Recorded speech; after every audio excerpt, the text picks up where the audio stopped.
College. College happened to be a very happy experience for me.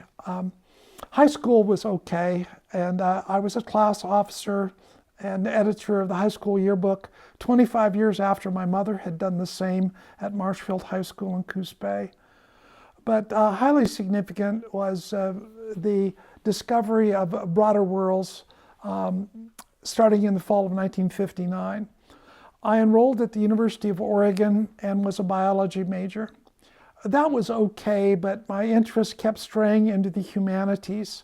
And in my fourth year, after being admitted to dental school in California and at the University of Oregon Dental School in Portland, I decided that that was not my future, that I didn't want to spend the next 40 years of my life looking in somebody's mouth. So I switched gears and said to my father, I don't want to go to dental school. Well, that was quite a crisis in my Christmas of my fourth year in college. And I remember my father, Dow Beckham, said, well, Steve, what do you want to do? And I said, I want to do history. And he said, how can you make a living doing history? I said, just give me a chance. I'll show you what I can do with it. So I took additional courses in history, applied to 4 graduate schools and was admitted to all 4 of them. And I chose what I thought was the best in the country, a top 10 school, UCLA.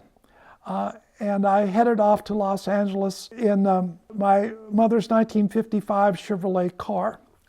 I'd never seen the campus, but I knew that UCLA had a formidable reputation. I was prepared to go there because my undergraduate advisor in history, Edwin Bingham at the University of Oregon, had said to me, if you get into UCLA, I'll write you a letter of introduction to my graduate advisor at UCLA. So when I arrived in Los Angeles in the fall of 1964, I went to see John Walton Coy, who had nurtured more than 20 doctoral students in history. And he said, oh, you're the Beckham boy from University of Oregon. I said, yes. And he said, well, do you want to do a thesis or do you want to do an exam for your master's degree? I said, well, Dr. Coy, I'd really like to do the thesis. And he said, why? I said, well, there's a topic I would like to write about and research. It's the Rogue River Indian Wars of southwestern Oregon and northern California during the gold rush in the 1850s. He said, well, are there any books on that subject? And I said, well, the best account was published in 1884. And I said, there's really been no modern research or publication. He said, that sounds very promising. He said, how about you bringing me a bibliography in 2 weeks? And I reached down and I handed him a couple hundred bibliography cards. And I said, this is my beginning research work list. He said, all right, then you sign up for the seminar on Western history, and I'd like to see the first chapter of your thesis by the end of this semester. So that's how it began. And in very short order, during the 2 years I worked on my master's degree, I wrote a thesis called The Rogue Indians and the Frontiersmen, and then submitted it for publication. And it became my first book, Requiem for a People, The Rogue Indians and the Frontiersmen, finally published in 1972.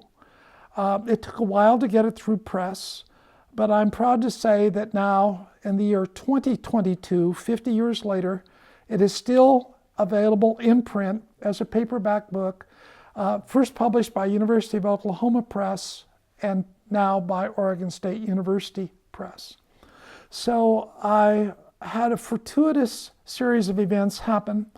Not only did John Coy become my graduate advisor, but he looked at me and he said, you're ambitious and like to work? I said, oh, yes, I do.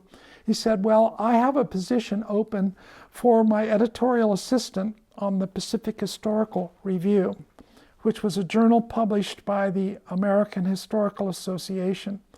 So for the next 3 years, I became assistant to the editor of the Pacific Historical Review, which was a fabulous opportunity. I had my own office in the 9th floor Bunch Hall at UCLA. I solicited publishers for books to be reviewed. I read galley proofs. I indexed the volumes. I was learning American history inside and out and getting paid for the experience. Consequently, because I was earning money rather than spending money as a graduate student, I put enough aside so that in 1965 I was able to enroll at Oxford University in England. I took 3 courses, but my main purpose in being at Oxford was to be able to do research at the British Museum, the Public Record Office, and the Hudson's Bay Company archives for what was becoming the book Requiem for a People. I got a taste of a European university education, but also did research in remarkable primary sources that no other scholar had used previously. When I returned to UCLA, I started the PhD program immediately. There was some pressure because of the war in Vietnam and the prospect of being drafted, which was the fate of my younger brother David, who, while he was in graduate school at the University of Oregon, faced the draft and thus enrolled in the advanced ROTC program. He received his master's degree in business and his commission as a second lieutenant and was sent to Germany and then to Vietnam. Whereas I fortunately kept studying and got married in 1967 and consequently was not drafted into the Army for the Vietnam War.